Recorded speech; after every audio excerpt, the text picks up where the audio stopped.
3, 2, 1. Please stand by for further details. We return you now to your regularly scheduled program.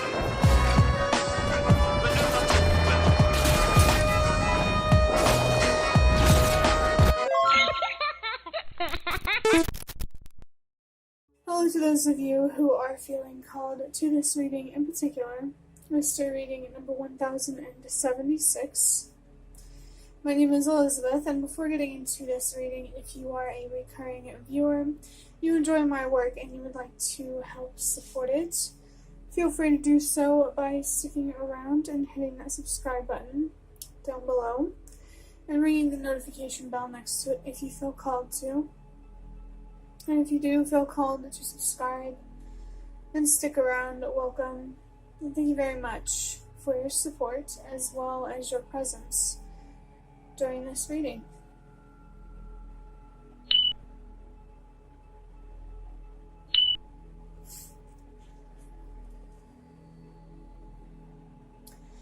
There could be something significant about your solar plexus or your sacral chakra. I can't remember which one is for your abdomen. Like the center of your abdomen. But whichever one it is, that one feels significant. Going ahead and interpreting number 1076, the number 1 is about trusting yourself and believing in yourself. It's about connecting more, or confirmation of you connecting more with your intuition and your strength. Whether it's your strength to persevere or one of your abilities.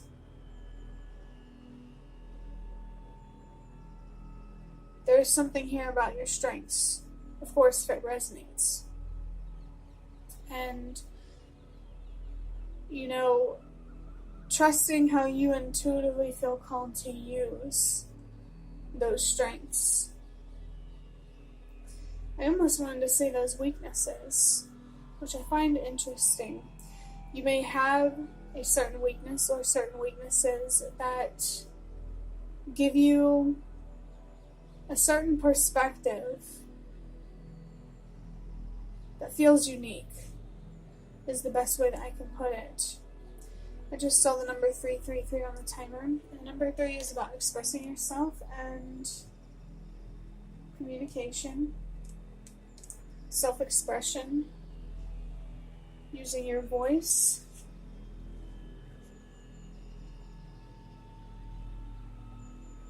Perhaps using your voice here is about expressing your intuition through your strengths, if that makes sense.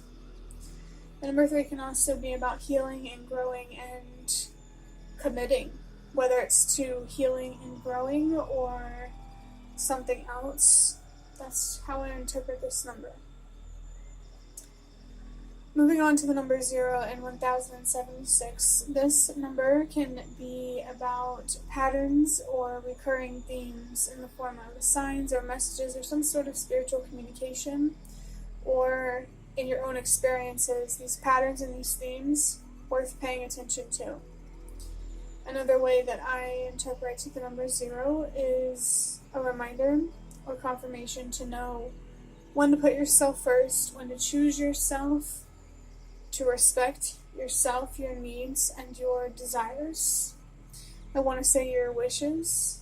Is there something that you're wishing for or hoping for that you may need to respect and honor more? Maybe the hope and the wishing itself is something to honor. Being able to just have faith, to be optimistic. I wonder if that's one of your strengths.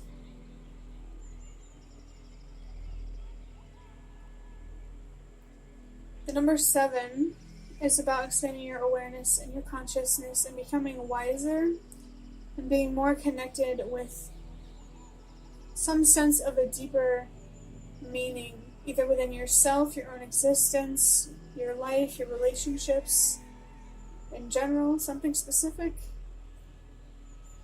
It does feel like there's an opportunity here, whether it has already come and gone, or is here now, or will present itself. It feels like there's an opportunity to become wiser, more aware, more conscious, more awake. There's an opportunity here to see things more clearly. I'm really feeling strongly here that there's something that you can heal from to make you wiser and honestly stronger. Especially psychologically and spiritually. The last number, the number 6, is about a choice. This could be reflective of many different choices or just one singular choice. The choice between self-love and self-care, or self-hate and self-destruction. Are you going to build yourself up or break yourself down with a specific decision, or just in how you make decisions in general? Of course, this is encouragement for you to choose self-love and self-care, because you deserve to have a nurturing and protective relationship with yourself. You deserve to be on your own side and to have your own back. You deserve to be your own best friend, not your own worst enemy. Adding up these numbers, 1 plus 0 is 1, plus 7 is 8, plus 6 is 14, 1 plus 4 is 5.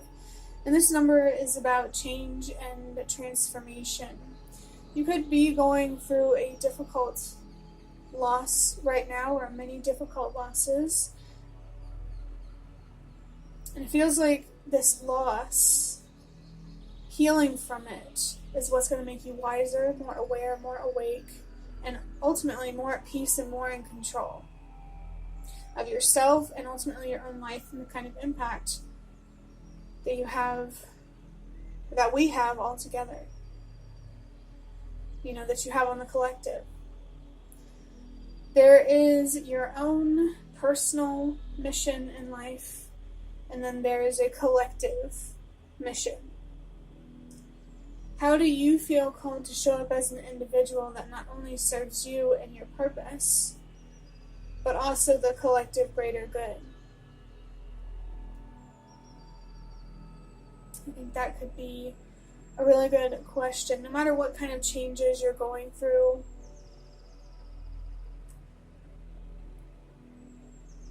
flow with them. If you can't control them, give yourself some grace and flow with them. Learn from them. Contemplate, reflect on them. Especially if they are creating negative, heavy, or interesting feelings within you.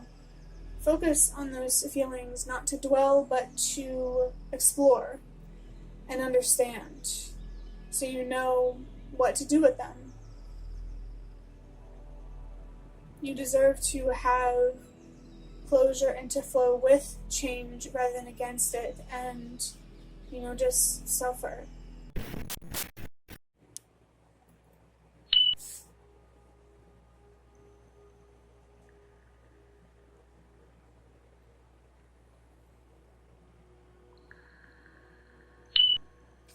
As you can see, there are 3 decks of cards on the table.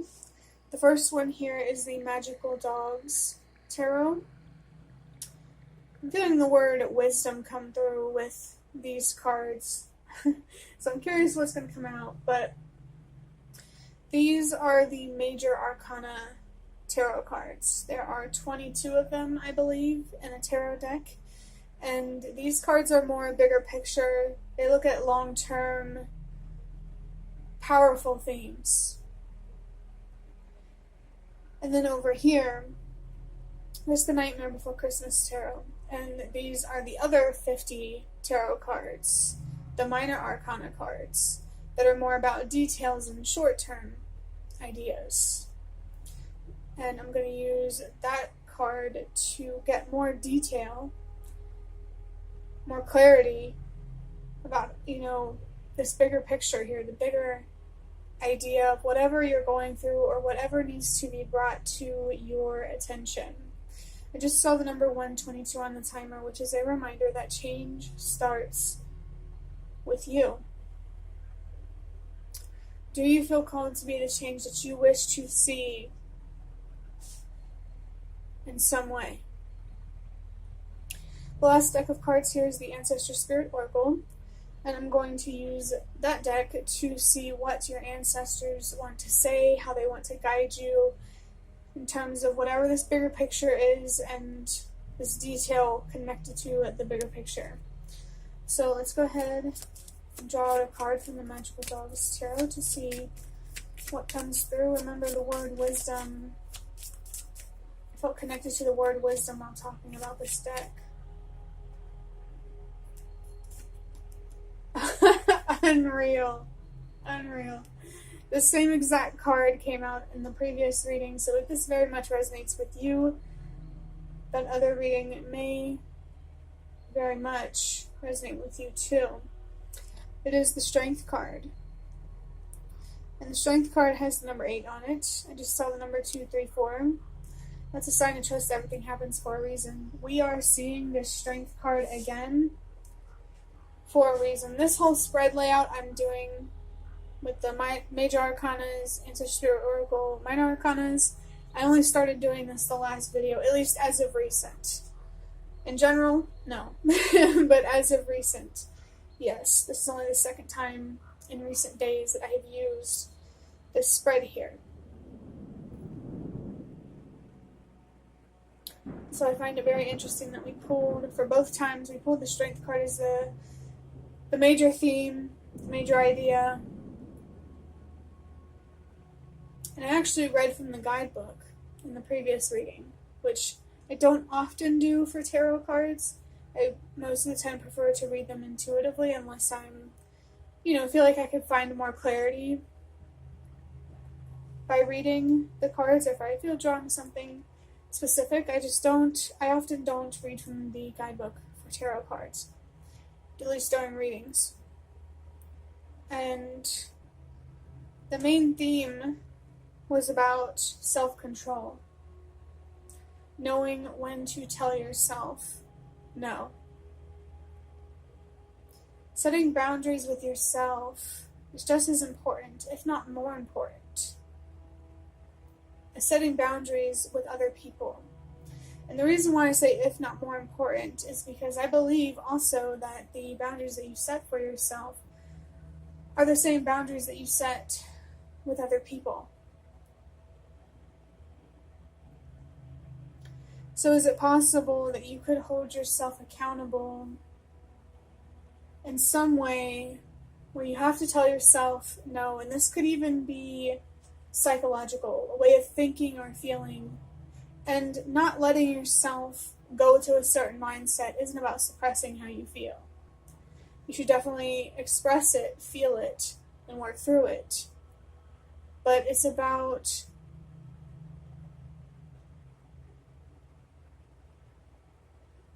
how do I put this? I'm gonna drink.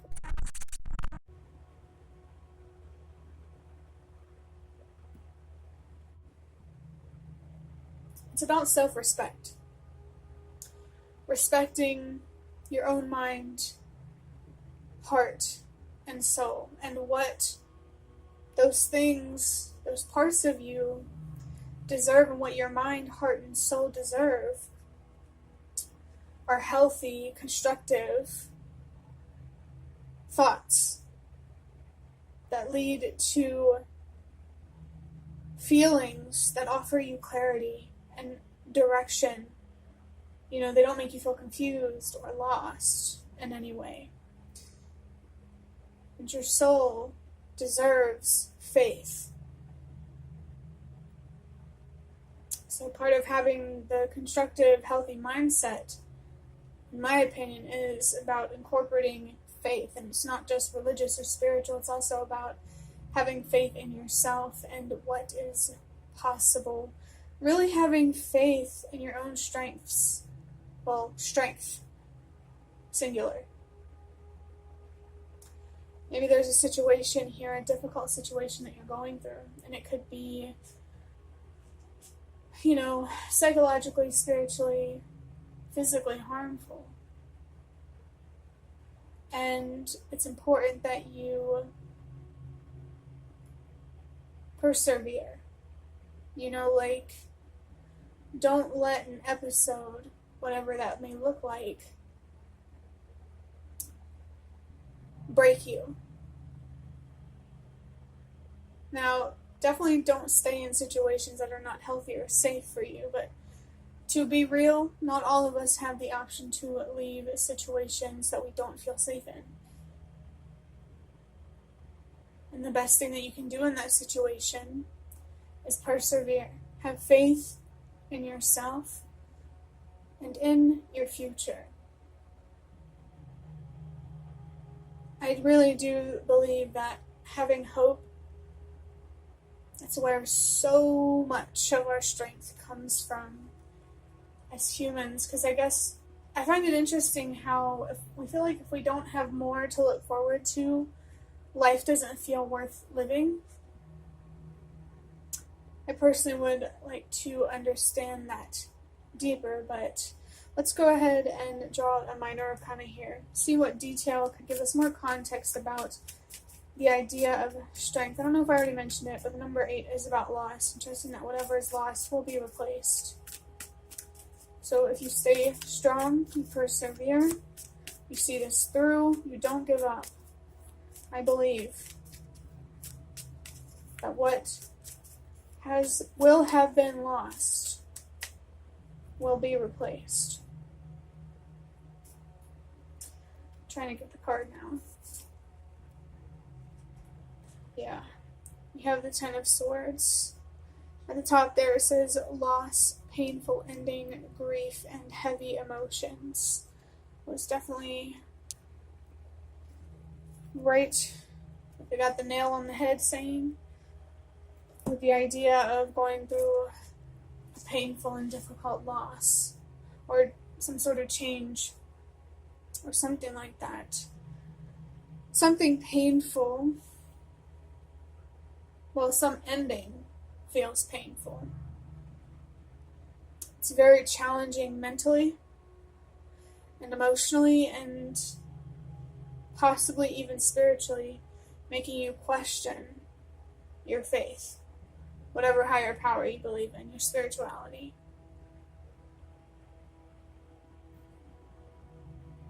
And I think at this point in time, the worst thing that you could do for yourself is take away your own faith. I'm really feeling here for somebody that's a source of where a lot of your strength comes from. And it comes from that for a reason. Whether you feel it intuitively or you just have faith and you just trust in it. Don't lose that trust in that faith. Because I feel like it does help you have more clarity, and it could even potentially help you make better decisions. Just in general, The 10 here, at the bottom of this card.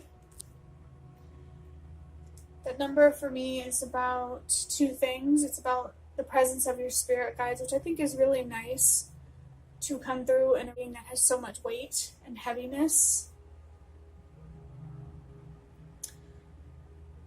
And it's almost like your spirit guides are confirming what I said about don't let go of your faith. It's like maybe they feel you slipping away and they're kind of here like, hey, don't stray away now, And, it's okay to stray away a little bit, but they don't want you to, completely get lost, It's okay to question them. God, whatever higher power you believe in, as I said. But don't question it so much that you walk away because you're in pain. I like to say never make decisions when you're angry or just feeling really tense emotions, even like strong joy, you know? Because our emotions can really distort our judgment if we're not careful. So when it comes to, staying connected to or letting go of your faith, don't make that decision until you're not feeling consumed by pain. And all of these emotions, don't punish yourself. I actually just realized this card does say heavy emotions. I know I read it, but I forgot in like a split second. Let's go ahead and draw this last card here from the Ancestor Spirit Oracle. I forgot to say the other message with the number 10. 1 plus 0 is 1. We're going to talk about how that is a message about trusting yourself and believing in yourself. And I feel like that's the message that the universe, your spirit guides, are bringing to you for this reading. To trust yourself, believe in yourself, trust your faith, and believe in it. And really be patient with yourself while you are grieving something. Because this is not a 5 of Swords. This is a 10 of Swords. And that tells me that this is something that you have been investing in for a long time, or involved in for a long time, and so the ending, of course, is going to be very difficult. So be patient. Oh, I'm so glad. And I'm so glad we have Remember Who You Are. It says culture, resilience, and beliefs. I'm so glad to see this card because it really reminds me of whenever I said, your spirit guides don't want you to get lost. And your ancestors in particular seem to want you to not forget the side of you that is faithful, spiritual, religious, connected to God, source, spirit, whatever you want to call them. Don't forget who you are. You are not this pain. You are strength. Your strength is always there. But sometimes we feel weak because we choose to not tap into that strength. I just saw 333 again. Express yourself, communicate, heal, grow, commit. When I said be patient with yourself, while you are doing that, use that time constructively. Find ways to help you heal, express yourself, and process this pain. Heal, grow, commit to your well-being. It's almost like there's a need here to make a promise to yourself, or it's just confirmation that no matter what you go through, you have to be able to trust that you will show up for yourself and take care of yourself emotionally, mentally, and spiritually. So overall, this reading has been a lot about strength, pain, and remembrance. Really staying connected with who you are. And as a last message, I saw 432, which is a sign about trusting that everything happens for a reason, which I think is nice. This pain, this ending, just saw 444, which is connected to stability of your ancestors. It's happening for a reason. Your ancestors are even coming through, it feels like, to confirm that. I feel that in the long run, this is going to work for you. So just be patient with yourself while you're grieving and processing, and stay open to seeing the light in a dark situation. But, just don't rush it.